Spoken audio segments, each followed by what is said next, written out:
Nos encontramos en esta primera etapa de la materia sistemas operativos, dando en principio algunas definiciones que después se van a ir utilizando y que van a necesitar tener muy en claro al momento de empezar la semana que viene con la parte práctica de la materia.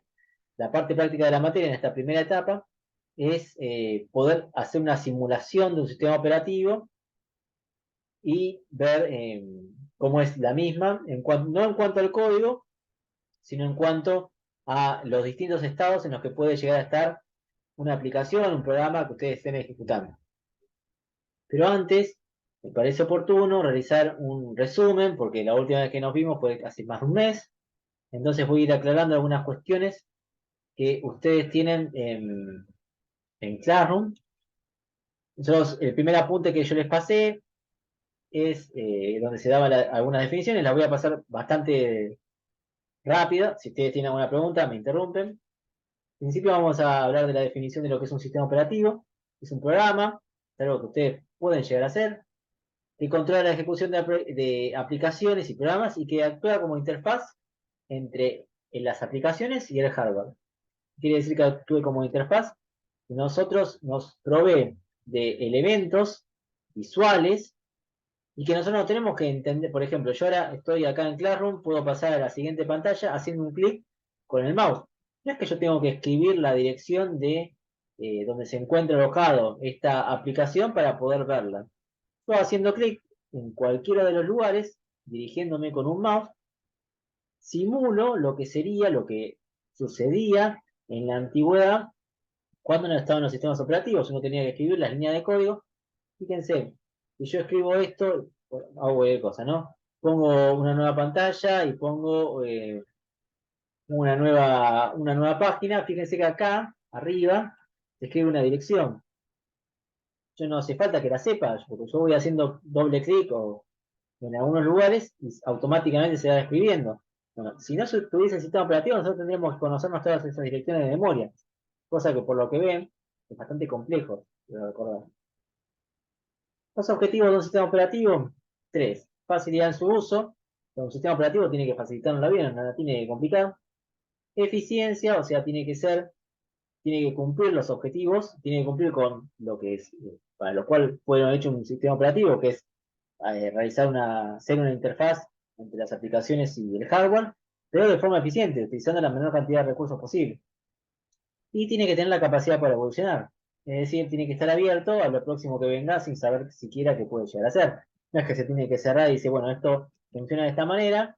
Y por ejemplo, hoy por hoy tenemos el uso de inteligencia artificial y tiene que de alguna manera el sistema operativo captar todo aquello que provenga de ese tipo de cuestiones. Seguramente el Windows 12 venga con algo de inteligencia artificial porque el Windows 11 todavía no tiene muy incorporado esas cuestiones. Recién hablé de los objetivos, vamos a hablar de las funciones principales. El sistema operativo tiene que ser una máquina extendida, o sea, máquina extendida significa que nos presenta una interfaz agradable, esta palabra es importante, agradable, para que nosotros no tengamos en cuenta todo eso que yo les estuve diciendo de las direcciones en las cuales se encuentra el hardware de un sistema. Y también tiene que ser un controlador de recursos. ¿Qué quiere decir que sea un controlador de recursos? Quiere decir que, por ejemplo, una impresora que puede formar parte de un sistema, puede haber más de una aplicación que quiera acceder al mismo tiempo. Es el sistema operativo el que regula quién usa y cuánto lo usa, pero lo que nos va a interesar a nosotros es la regulación del control de uso del procesador. Es decir, qué aplicación pasa al procesador y qué aplicación no pasa al procesador. Eso es lo que ustedes van a simular. Ustedes van a hacer de cuenta que son el controlador de recursos del sistema operativo y van a simular esa cuestión. Eso recién la semana que viene, cuando veamos la parte práctica. El desarrollo histórico de los sistemas operativos no viene demasiado al caso, porque recién, esto, siempre que les mencione, esta materia está basada en un libro, que es el libro de Tenenbaum, de sistemas operativos de Tenenbaum. Cualquier cosa después me lo piden, lo tengo digitalizado. La materia la armé en torno a esa bibliografía. Esa bibliografía refiere a que hubo 4 generaciones de computadoras Cada una fue evolucionando a partir de un invento electrónico. La primera generación, el invento que nos permitía decir que estamos en esa generación, fue la de tubo de vacío. Tubo de vacío básicamente lo que hace es transformar una corriente y poder direccionarlo de un lugar a otro. No hay que complicarse demasiado. En esta instancia no había sistemas operativos, tampoco en la segunda generación, donde se reemplazan los tubos de vacío por los transistores, que cumplen básicamente la misma función. Lo único que es mucho más pequeño, un transistor con tubo de vacío. Más pequeño aún es un circuito integrado, donde además de transistores se pueden incorporar otros componentes electrónicos. Ahí damos lugar a la tercera generación. Recién acá, en la cuarta generación, el 80 en adelante, donde aparecen los sistemas operativos, tal cual los conocemos nosotros, que cumplen estas funciones que les estaba mencionando. El invento electrónico que dio lugar a esta generación es la del microchip. Acá lo que fue un desarrollo y unas primeras definiciones. Ahora, formato de repaso, voy a hablar de algunos conceptos básicos que después les van a servir para poder encarar el resto de las cuestiones. El primero de ellos es lo que es un proceso. Un proceso es un programa en ejecución. Ustedes cuando escriben un código en Python, en C, en lo que fuere, ustedes están escribiendo un programa. Cuando lo corren, cuando le dan RAM, ese programa pasa a ser un proceso. Lo que nos vamos a encargar nosotros es de simular el uso de procesos dentro del procesador. Existen lo que son las llamadas al sistema. Básicamente una llamada al sistema es cuando el proceso quiere utilizar algo hardware. Entonces, lo que hace es avisarle al sistema operativo, mirá, quiero utilizar la webcam, por ejemplo. Y ese sistema operativo, dependiendo su algoritmo, si decide otorgarle la webcam al proceso que se lo pidió, o si estaba siendo utilizada, o si otro proceso tiene prioridad, va a utilizar lo otro y no ese proceso que lo solicitó. Los archivos básicamente son lugares donde se guarda información, donde se guardan datos, perdón, con una extensión que determina el tipo de datos. No es muy importante lo de archivos, por eso lo paso rápido. Un sistema operativo tiene dos partes. Este gráfico es bastante gráfico, porque tiene un shell y un núcleo. El shell del sistema operativo es lo que nosotros vemos, con lo que nosotros interactuamos. El núcleo del sistema operativo es lo que nosotros no vemos. Es donde ocurre lo que les estaba comentando del controlador de recursos. Si nosotros queremos acceder, por ejemplo, al núcleo de un sistema operativo como Windows, es cuando lo hacemos, de hecho a lo mejor alguno de ustedes lo hace, cuando ingresa al CMD. Uno en la barra de búsqueda pone CMD, la barra de búsqueda de inicio de Windows, y ahí está en comunicación directa con el sistema operativo, en la parte del núcleo, por consola. El kernel es el núcleo, kernel significa núcleo, se encarga de tres cuestiones importantes, que es la gestión de memoria, la gestión de la entrada y salida, y el control de las tareas en ejecución. Básicamente, el kernel es lo que hace, lo que cumple los objetivos que les estaba mencionando. Perdón, Eduardo, ¿solamente la gestión de entradas y salidas al disco o todas las entradas y salidas? Todas las entradas y salidas. Ah, O sea, si todo lo que sea de entrada y salida de un sistema ujú. lo controla el kernel. Los sistemas operativos se pueden clasificar de dos maneras, por su estructura o por su arquitectura. Existe lo que es la estructura monolítica. La estructura monolítica lo que hace es separar un programa en módulos. Ustedes cuando vean programación orientada a objetos, si ya no lo vieron, van a ver que existen módulos. Los módulos básicamente vienen a ser una porción de código. Bien resumido, es una porción de código. La estructura monolítica lo que hace es tener módulos, o sea, tener porciones de código e ir comunicándola entre sí, de manera más sencilla. Obviamente con un montón se puede infringir la seguridad de los módulos de manera muy sencilla porque cualquiera puede acceder a cualquiera. Otro tipo de estructura es la jerárquica por capas. hay distintas capas en las cuales se establece una jerarquía de las mismas para establecer la estructura de los sistemas operativos. Por supuesto que el -1 es el hardware, la capa 5 es el usuario, y después, bueno, tiene bastante sentido esta estructura jerárquica. La estructura jerárquica por anillos es básicamente igual a la estructura jerárquica por capas, con la diferencia de que esto tiene una protección, la estructura jerárquica por anillos, que es cuando queremos entrar a alguna estructura que esté dentro de la misma, tenemos que pedirle permiso a las anteriores. Tenemos que ingresar por una llave, a través de una llave, para poder pasar de una a la otra. Estoy haciendo un resumen para los que recién se están conectando, ¿no?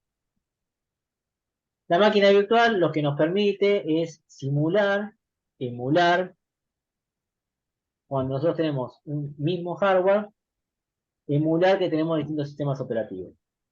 Esta puede ser también el tipo de estructura. La de cliente-servidor, la imagen va a ser bastante clara. Viene a ser que desde un mismo servidor, desde un mismo CPU, puede controlar distintas computadoras. Típico cibercafé de los que estaban antes. Los sistemas operativos también se pueden clasificar por servicios. Bueno, el número de usuarios, el número de tareas, tenemos monousuarios, multiusuarios. En realidad casi todo hoy es raro que encontremos algo multiusuario. ¿En qué sentido? Cada vez, en un principio las computadoras eran monousuarios. O sea, monousuario y monotareas. Las computadoras estaban hechas, estaba hablando de hace mucho tiempo, estaban hechas para hacer una sola cosa y para que la use una sola persona. Luego, con el avance de la tecnología, se buscó que las computadoras sean multitareas. No es que tenemos que hacer una como las que tenemos actualmente, ¿no? Una computadora puede hacer muchas cosas. Muchas cosas me refiero a poder cargarle muchas aplicaciones. Y que pueda ser utilizada por muchas personas también. Y si se fijan, en la actualidad también se busca la privacidad en cuanto a, que, por ejemplo, uno trata de ingresar a un celular y le pide un número, una cuenta asociada de, por ejemplo, Gmail, para poder interactuar una sola persona con ese dispositivo. O sea, como que en la actualidad sí se busca que todo sea bastante monousuario. Lo mismo que cuando entramos a Google, que nos pide que ingresemos con nuestra cuenta, y para que nosotros tengamos, como para poder conocernos y saber con lo que interactuamos cada uno de nosotros.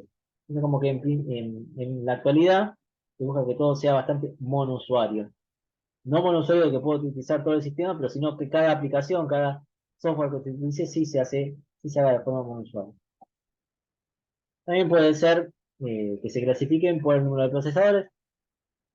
En general, la mayoría de muchos, no la mayoría, tienen un solo procesador. Los afortunados tienen multiprocesadores que pueden ser simétricos o asimétricos. Esto quiere decir que cuando son simétricos, que cumplen con las mismas funciones. Cuando son asimétricos, uno es como el procesador padre y el resto eh, sirve a las órdenes de ese procesador, básicamente. Bien. Hasta acá el resumen de lo que fue el apunte 1 de la primera clase, que fue más o menos un mes. Como un repaso así, vertiginoso, como para que podamos recordar de lo que se trataba. Lo que vamos a hacer hoy es ingresar a lo que es el apunte número 2, donde vamos a seguir contando lo que se trata del tema de procesos y la simulación de cómo actúa un sistema operativo. En principio recordamos otra vez la definición de procesos. Acuérdense, un proceso es un programa que está en ejecución. Cuando se ejecuta, todo, registros, el contador del programa. ¿Qué quiere decir el contador del programa? Esto es importante. Un programa cuando se está ejecutando, pasa a ser un proceso, tiene distintas líneas de código. El contador del programa es el que guarda la información sobre en qué línea se quedó el proceso, porque, claro, uno va para adelante, va para atrás con el programa y no es que volvemos a empezar.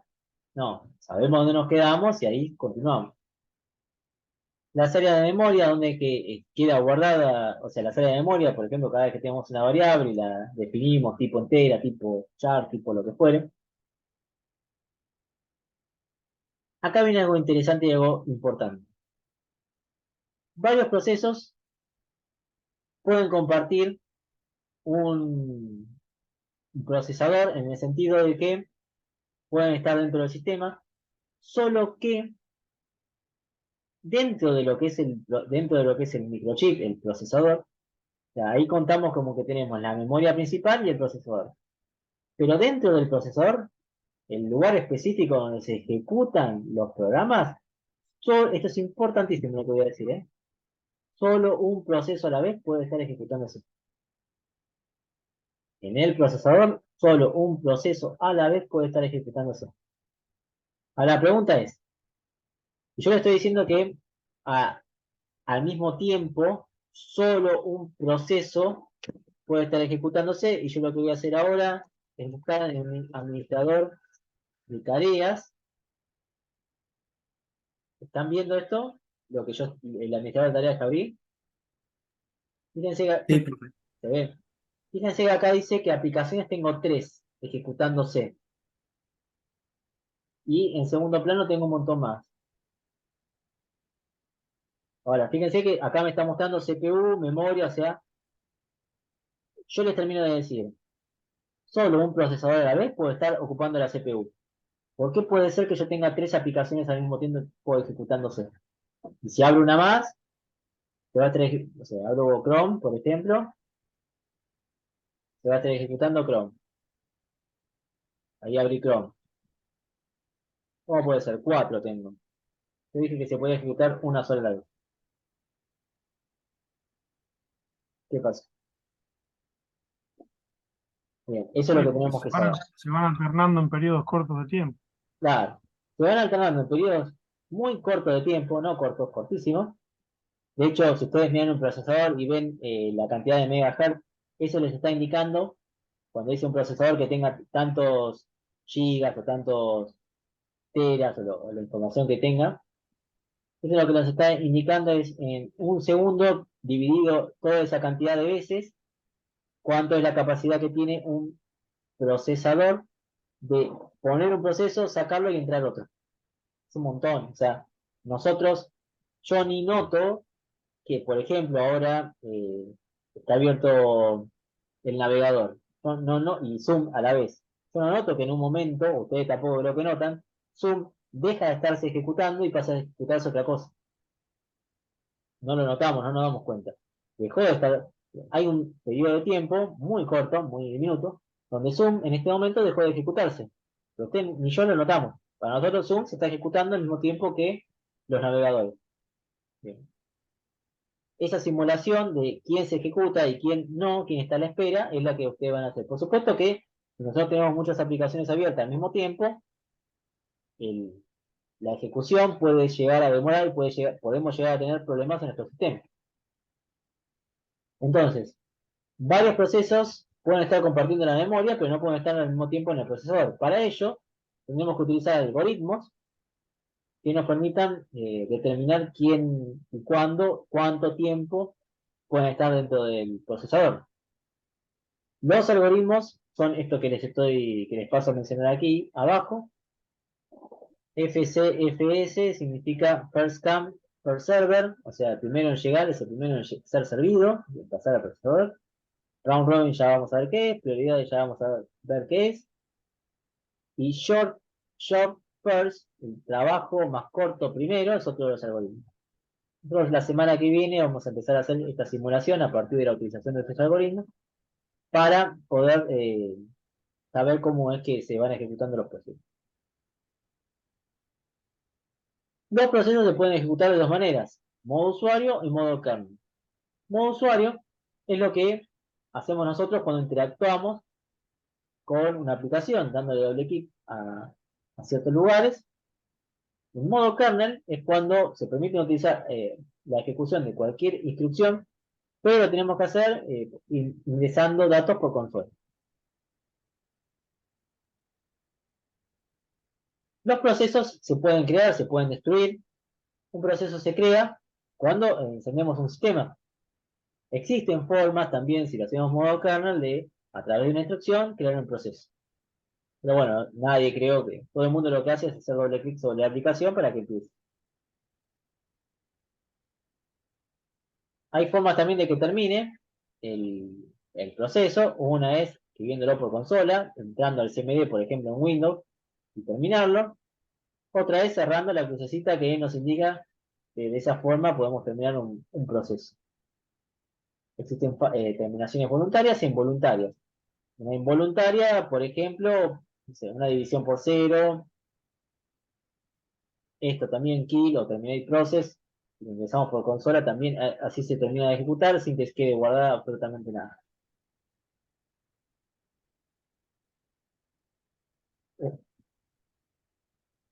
Esperen,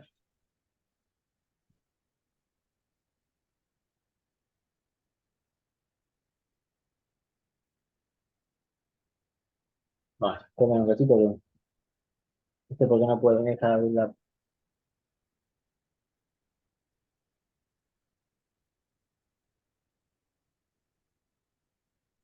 hasta acá.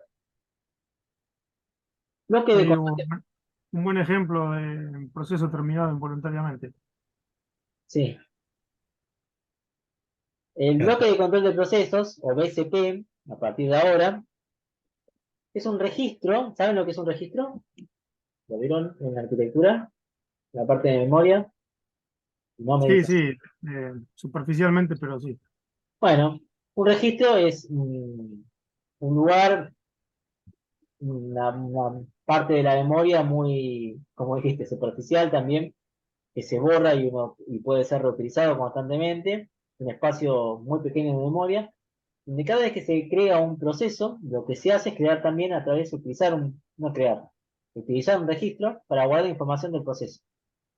Es como la información que aparece en las redes sociales, ¿vieron cuando ustedes cliquean a alguien y aparece cierta información? Bueno, acá, cada vez que un proceso se abre, se le crea el bloque de control del proceso.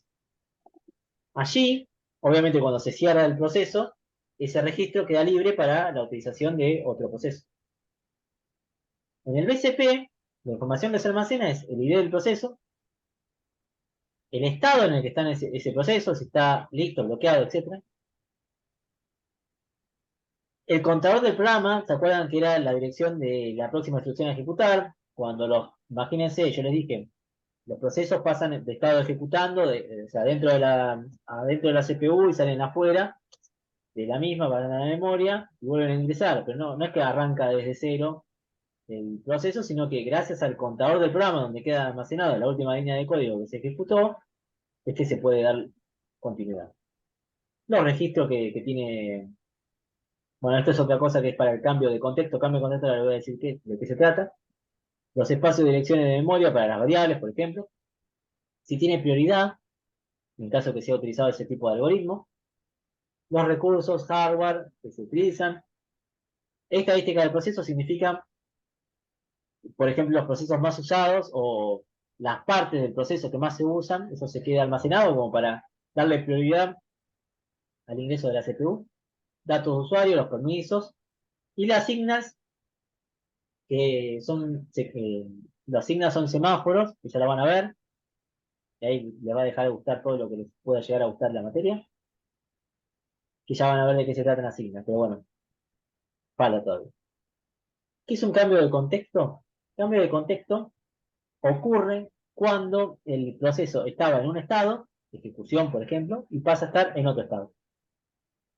Es una rutina que pertenece al kernel, del kernel del sistema operativo, que saca al proceso no saca, sino que le hace cambiar el estado. Estado nos referimos a que esté ejecutándose, ahora vamos a ver igualmente cuáles son los estados. Es una rutina de kernel que lo que hace es cambiar el contexto al proceso.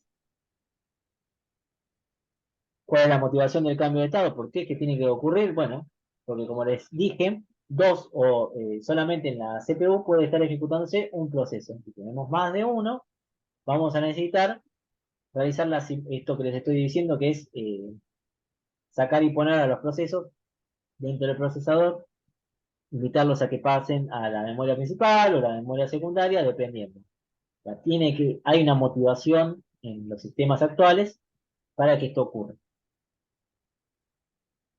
Ya vamos a ver bien cómo funciona. Estado de un proceso. Esto es lo que acá donde hacemos una pausa, esto tiene que quedar bastante claro para poder entender bien lo de la semana que viene que les había comentado. El estado de un proceso, nosotros vamos a tener distintos estados. Existen a través de los estados tres modelos, perdón. El modelo de dos estados, este no se usa. Nosotros tenemos el proceso cuando está, un proceso, una aplicación puede estar en estado no ejecutado o ejecutado. O sea, inicia el proceso, está o no ejecutado, está esperando ser ejecutado, se lo puede activar, puede pasar dos cosas, que se detenga y vaya a estado no ejecutando, que se vuelva a activar, y lo peor que le puede pasar es que termine y salga. Este modelo no se utiliza, así que no nos vamos a detener en él. Si nos vamos a detener, y acá, atentos, si no se entienden, preguntan, porque esto es lo que después van a tener que hacer ustedes la simulación. Así que hagan una pausa acá y si no se entiende, en serio, pregunten, si no, no seguimos. En este modelo de 5 estados, obviamente hay 5 estados, nuevo, listo, ejecutando, saliente y bloqueado, para que se entiendan. Un proceso está en estado nuevo cuando le damos doble clic a la aplicación y empieza. Acá empieza el proceso. Que se lo admita, o sea, cuando se empieza el proceso, viene el sistema operativo, crea el BCP, y dice, bueno, perfecto. Mira los datos de ese proceso y lo manda al estado listo. O sea, de nuevo, tiene que pasar sí o sí por listo. Ubicación de listo, memoria principal. Anoten. Es importante esto. Saber en qué lugar está ubicado en qué lugar físico está ubicado un proceso que está en estado listo. Tener estado listo significa que está en la memoria principal. De allí, de estado listo, lo que puede suceder es que se active y el sistema operativo lo saque de la memoria principal y lo pase a la CPU, o sea, lo pase a estado de ejecutando. Ejecutando, el proceso está en la CPU. Pueden pasar dos cosas acá, tres cosas, perdón. Puede pasar que se ejecutó y salga, o sea, se cierra el proceso, puede cerrar porque el usuario quiso cerrarlo o porque el proceso se ejecutó todo lo que tenía que ejecutarse y salió, y terminó, no existe más, se borra el PCP y ese registro queda a la espera de la utilización de otro proceso. Puede pasar que después de un tiempo determinado, el sistema operativo dice, bueno, me aburriste, te saco, te mando de nuevo a la memoria principal, dejo pasar a otro, va de estado ejecutando de la CPU a la memoria. ¿En qué situación se encuentra cuando viene para acá, para estado bloqueado? El proceso se está ejecutando e hizo una llamada al sistema porque quiere utilizar algo de hardware. Por ejemplo, una impresora, por ejemplo, una webcam. Se estaba ejecutando, quiero usar la impresora, quiero imprimir todo esto. Bueno, lo que ocurre es este cambio de contexto donde el proceso va al estado bloqueado, o sea, vuelve a la memoria principal, pero en otro sector. Esto que está acá, si lo pensamos como una columna, sería la memoria principal, pero en un costadito. Y no es que el estado bloqueado puede volver a estado ejecutando. El estado bloqueado tiene que pasar por la otra parte de la memoria principal a la espera de que lo vuelvan a pasar el estado ejecutando.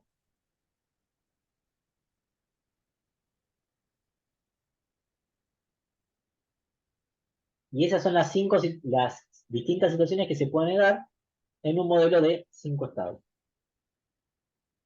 Atentos con donde les dije, esto es memoria principal, esto es CPU.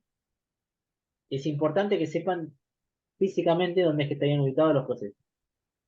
Es importante que sepan eso y que sepan también cuáles son las distintas opciones de, estando en un estado, a dónde puede ir y a dónde no puede ir. Porque después van a tener que hacer ustedes la simulación.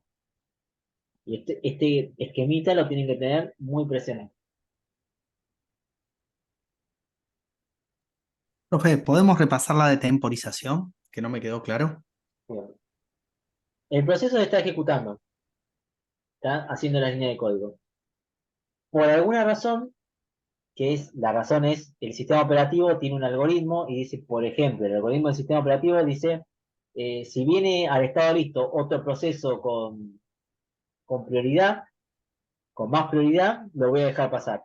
Suponte que estás haciendo la fila para un supermercado en una caja y vos tenías muchos productos. Entonces entras a la caja, empiezan a cobrarte y en eso llega una mujer embarazada. Entonces hay alguien, que es el que está controlando la fila, que dice, ¿sabes qué? Ya estuviste mucho tiempo ahí. Salí, que tenemos que dejar pasar a otro.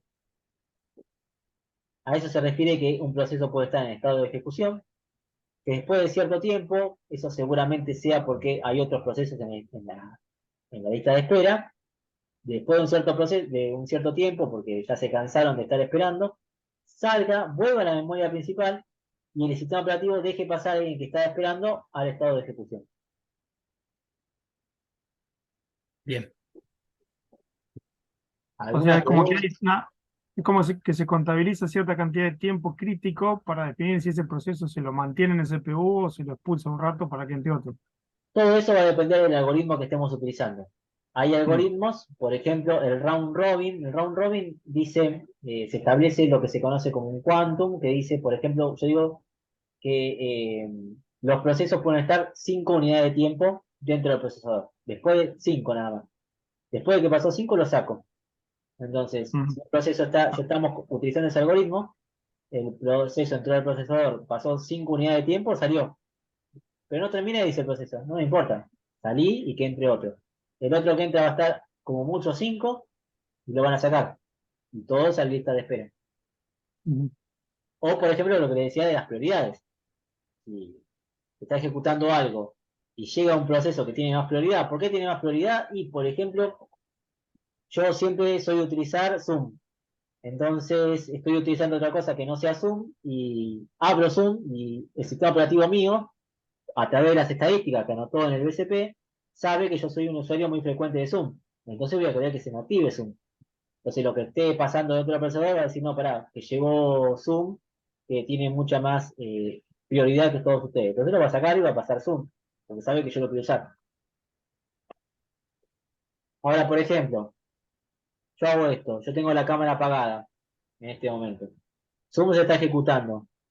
Y yo quiero prender la cámara, como ahí, hice clic en la cámara, Zoom pasó de estado de ejecutando a bloqueado, a de vuelta a hacer la fila para poder ingresar nuevamente a la ejecución. Ese fue el proceso que terminó de hacer. Obviamente, como les digo, es tan rápido que ni nos dimos cuenta que Zoom pasó a estado listo, pasó otra vez a hacer la cola con respecto al resto de mis procesos y después lo dejamos pasar. Sí, en realidad desde este lado se vio un ratito una pantalla negra. Claro, bueno, puede pasar. Pero bueno, casi ni nos damos cuenta nosotros. Por eso cuando tenemos muchas cosas abiertas, muchas aplicaciones, queremos abrir una nueva, se tarda.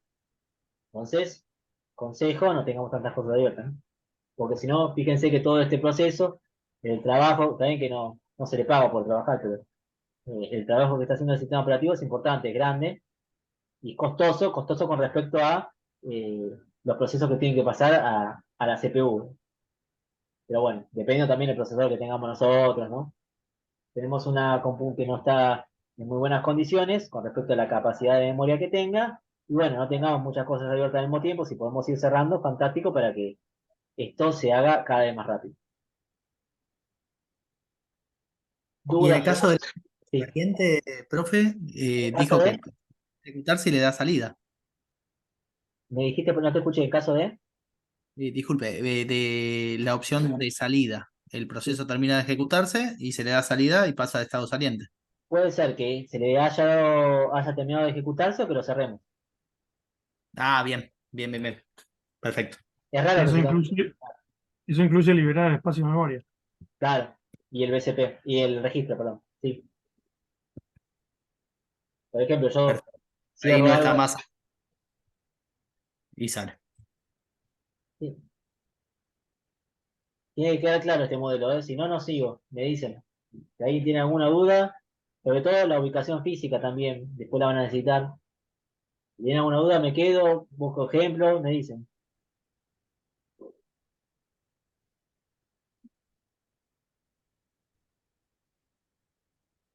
Bueno, en silencio, supongo que será que sigo, ¿eh? El próximo es el modelo de 7 estados. Modelo de 7 estados es en realidad el que se usa. El otro, el modelo de 5 estados, ya no se usa. Pero cualquier sistema que nosotros queramos utilizar hoy por hoy tiene 7 estados. Disculpe, Ah, profe, me interrumpo. En el modelo, cuando queda en saliente, ya está, termina. ¿se cerró o...? Sí, se cerró. Se cerró No la tiene primera. ninguna característica particular este estado. No, el estado saliente es terminó el proceso. Apretamos la crucecita y cerramos. Perfecto. Listo, disculpe, así no No volvemos. pasa nada, no pasa nada. Entiendan. Créanme que prefiero contestarles ahora y no todas las demás veces que me van a preguntar cuando estén haciendo ustedes la simulación, esta simulación con 40 procesos y digan, bueno, y yo les tenga que preguntar en cada momento cuál es el estado de esos procesos. Bueno, prefiero entenderlo bien ahora y no después. Claro. Así que les quede bien claro, ¿eh? Como les decía, el modelo de 7 estados es el modelo que se utiliza en cualquier sistema, básicamente. Les muestro el esquema que va a ser más claro. Un poquito más complicado, pero este es el modelo que ustedes van a hacer. Pero para hacer el de 7 estados, si observan esta parte, esto que está acá, que si me llegan a ver el cursor, es el Sí, modelo de 5 estados. Se sí, sí. agrega esta parte que está acá, estos dos estados nuevos, los estados suspendidos. Esto es lo nuevo que se agrega en el modelo de 7 estados. ¿Qué son los estados suspendidos? Físicamente, esto que está acá es disco, memoria secundaria. Tenemos entonces memoria principal, memoria secundaria, CPU. ¿Por qué aparece la memoria secundaria? Básicamente porque, a ver, si yo les pregunto cuál es la diferencia, la principal diferencia, o una de las principales diferencias entre la memoria RAM y la memoria de disco. También, La tema que velocidad. la, La ¿Ya? velocidad de la velocidad es una, y otra, La cercanía del procesador. la persistencia de los datos. la volatilidad es otra. Y otra, La la vol- tercera, la que yo quiero, esta característica importante. La entre persistencia, ¿no? la memoria secundaria y el disco, la cercanía al procesador, ¿puede ser? Eso no es tan importante eso. La No es tan volatilidad, lo que está diciendo Alejandro, y hay la velocidad, la volatilidad, y hay una más. Cuanto más veloz es más que más. Y cuanto más lenta es más Sí, el rápido. tamaño. El tamaño.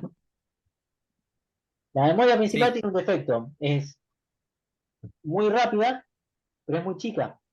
Claro, no Fíjense, tiene mucha capacidad. Sí. no tiene capacidad. Por ejemplo, una memoria RAM común, no sé, 4 8 GB. Y una memoria disco, 256, 128, 512. Fíjense la diferencia de tamaño. Más allá de lo que me dijeron ustedes, que está bien igual, ¿eh? Volatilidad, velocidad, la cercanía a la CPU.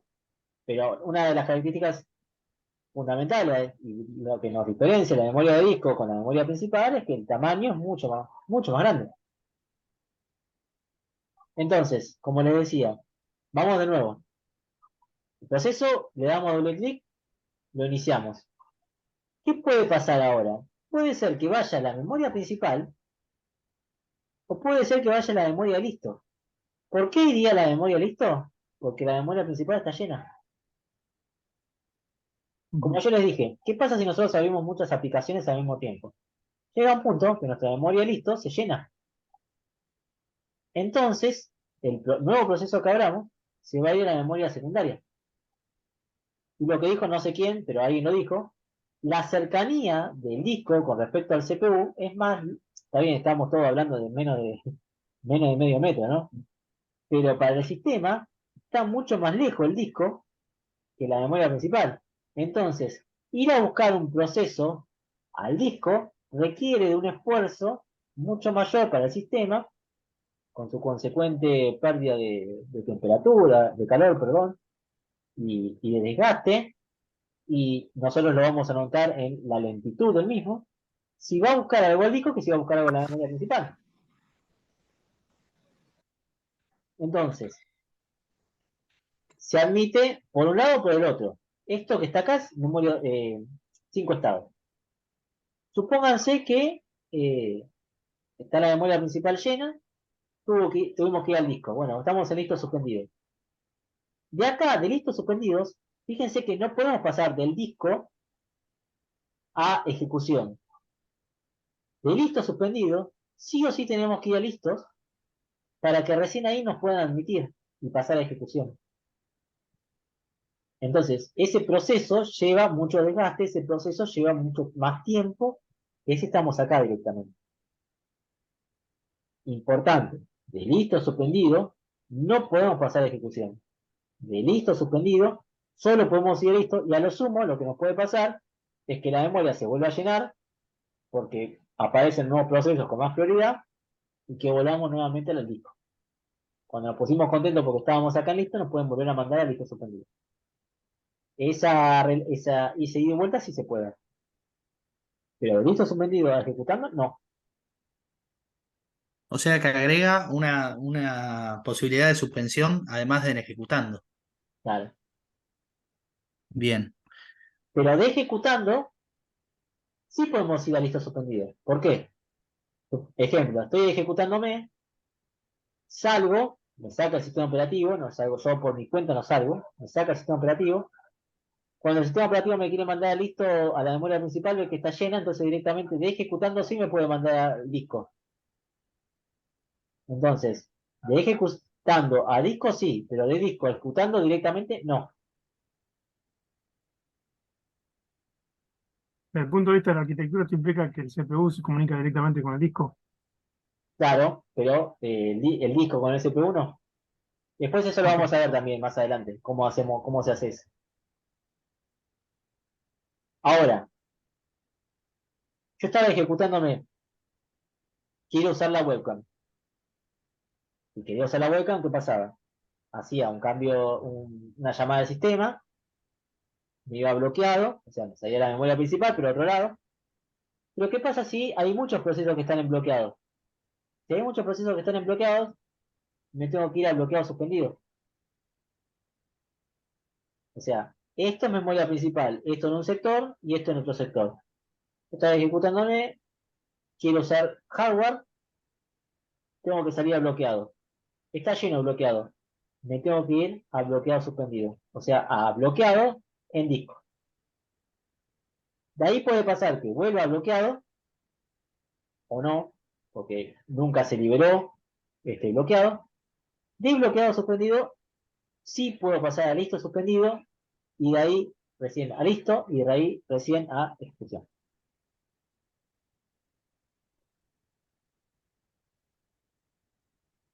Eduardo, en este esquema, ¿las memorias caché dónde estarían? ¿Entrarían dentro de las memorias En listo, principales? en listo, O en sí, el- memoria principal, Claro, está bien. la parte de listos, sí. Y los registros también están en memoria principal. Termina, termine el concepto que dijo que estaba en la parte de disco, ¿no? La memoria caché. No, no, en memoria principal, En memoria principal. sí. Bien. ¿Qué determina cuando suceden un evento si pasa de bloqueado suspendido a listo suspendido o a listo? La liberación de bloqueado suspendido Sí. porque se terminó de utilizar, o sea, uno hace un requerimiento, uno le dice al sistema operativo, quiero usar el hardware. Ujú. Entonces lo que me deja es, por ejemplo, como ahora, apago, prendo. Una vez que yo empecé a utilizar el hardware, ya el proceso deja de estar atendiendo ese requerimiento y pasa a estar bloqueado, pasa a estar a listo recién. Estuvo bloqueado mientras yo hice el requerimiento. O sea, piensen que todo es una fracción de segundo, ¿eh? Yo hago el Ujú. requerimiento, quiero usar hardware. Ahí estoy bloqueado. Mi proceso, nosotros siempre estamos teniendo en cuenta esto que está acá, desde el punto de vista, yo soy el proceso, no soy todo el Ujú. sistema. Esto que nosotros tenemos es los estados del proceso. Quiero usar el Exacto. hardware, me voy a bloquear. Yo como proceso me bloqueo. Cuando quiero utilizar el hardware, ahí inicia todo lo que son los drivers del propio hardware. Pero como proceso me bloqueé, mi estado es bloqueado. Una vez que pasó la rutina de hardware, que a nosotros no nos interesa porque yo soy el proceso, nosotros de hecho no la programamos nada, recién ahí una vez que se realizó esa rutina de hardware, ahí recién paso a listo suspendido si estaba acá o listo, ¿no? Pero primero tuvo que ejecutarse todo lo que se tenía que ejecutar del hardware. Estoy imprimiendo, terminó de imprimir, listo, paso a listo. Y ahí, una vez que se active, puedo pasar ejecutando. Bien. Entonces, por ejemplo, podemos verlo como una cola de impresión en la cual si yo mandé Es tres eso, es tal cual. No es una cola de pasan impresión listo. porque la cola, nosotros, la cola, lo que vos estás diciendo es exacto, es perfecto. Pero nosotros Ujú. estamos, la cola de impresión es para el hardware impresora. Nosotros no estamos haciendo procesos acá, no estamos haciendo Sí, hardware, no sí, estamos sí. analizando lo que es hardware. Pero sí es como lo que vos dijiste, es similar a lo que sería una cola de impresión de las que te aparecen cuando estás imprimiendo varios trabajos. Pero es exactamente eso. Pero El no listo sería impreso y el en cola sería listo en cola. suspendido. Claro, Bien. eso se Gracias, puede profe. Ahí. notar, pero ya te digo, no lo vemos de ese lado, no lo vemos del lado hardware, nosotros lo vamos a ver del lado software, ¿eh? Bien, bien, bien. Y vamos a utilizar distintos algoritmos que nos permitan, porque el hardware es más sencillo, first come, first server es siempre, pero en software puede haber otras cuestiones, como la prioridad, como el round robin que les mencioné, y distintos algoritmos que se pueden utilizar, ya vamos a ver cuál es mejor, o cuál es mejor dependiendo de la situación. Pero lo que sí tienen que saber ustedes para poder hacer esos algoritmos es esto que les estoy mencionando. Es de dónde a dónde se puede pasar y de dónde a dónde no se puede pasar. Para que puedan, por eso les decía, imagínense, ustedes tienen 10 procesos acá. ¿Dónde está cada uno de los procesos? Yo le voy a poner varios procesos en varias unidades de tiempo. Bueno, en el tiempo 3, ¿qué está haciendo el proceso 4? Está en ejecución. Y cuando está el proceso 4 en ejecución, está el proceso 5, está en bloqueado. Y el 6 está en listo. Bueno, en cada unidad de tiempo tienen que saber. Y en la siguiente unidad de tiempo, ¿qué pasó? Bueno, ahí tienen que saber dónde puede ir a parar cada uno de los procesos. Por eso tienen que tener este esquemita de memoria. Ujú.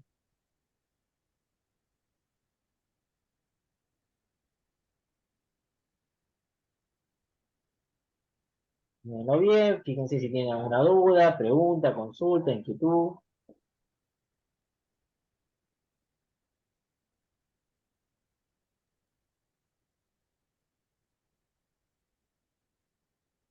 No, para mí está bien. ¿Seguros? Miren, bueno, Está la suspensión desde el listo, pero no, creo que lo teníamos claro. ¿qué cosa, perdón? La suspensión desde ejecutando, esa me quedó No, medio. desde listo a listo suspendido fue porque Desde llegaron ejecutando, No ¿cómo? hay más espacio. no quedó espacio. Llegaron Claro, por, no, pero me refiero de ejecutando, de lo que está en estado de ejecutando a suspensión, que sí puede ir. sí, ¿En qué momento era? Que no lo tengo estaba acá. ejecutándose, terminó o el sistema operativo lo sacó. No, no terminó. El sistema No operativo lo terminó. saca. Mira el sistema operativo, la memoria de listo está llena. Entonces acá no lo va a mandar, lo va a mandar directamente a suspendido. Perfecto, porque la memoria estaba llena. Hay que imaginarse como columna de memoria secundaria la de suspendidos y principal la de listo. Es así, Listo. por eso le decía, ubíquense físicamente donde está cada Claro. cosa. Bien.